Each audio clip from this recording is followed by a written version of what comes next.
Let's come to writing. It's at page 92 and SLO is number 17. ये creative writing में है कि briefly explain the topic.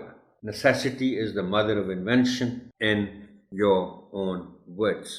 जाहिर है आप बच्चों को कहेंगे कि भाई जरा लिखें इस पे, इसको एक्सप्लेन करें briefly in your own words. आसान नहीं है क्लास 3 के बच्चों के लिए कि इसको वो एक्सप्लेन करें, but still you should insist कि आपको अटेम्प्ट करनी है जैसे भी आप कर सकें. Tell the students that the proverb simply means that. ये मैंने आपके लिए थोड़ा सा इसको आपकी खिदमत में पेश कर दिया है.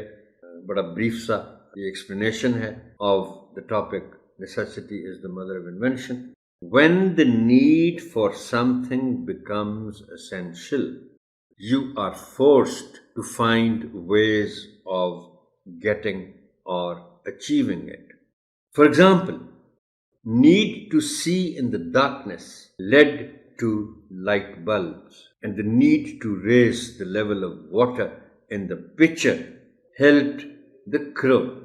वो जो बड़ी मशहूर कहानी है कव्वे की, प्यासे कव्वे की कहानी, प्यासा कव्वा, उसका भी लेसन यही है कि necessity is the mother of invention. और ये दोनों जो मिसालें इसमें दी हुई हैं आप बता सकते हैं बच्चों को कि ज़रूरत की वजह से, ज़रूरत इतनी शदीद थी, इतनी ज़रूरी थी, इतनी अहम थी कि ये इसका नतीजा एक नए ख्याल की सूरत में आया या इजाद की सूरत में आया.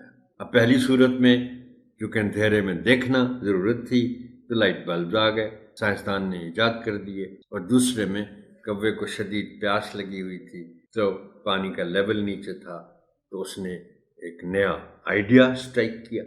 Talk to the students before they write and check their work in due course. Well, that is all for this tutorial, Honorable Teacher. Thank you and Allah Hafiz.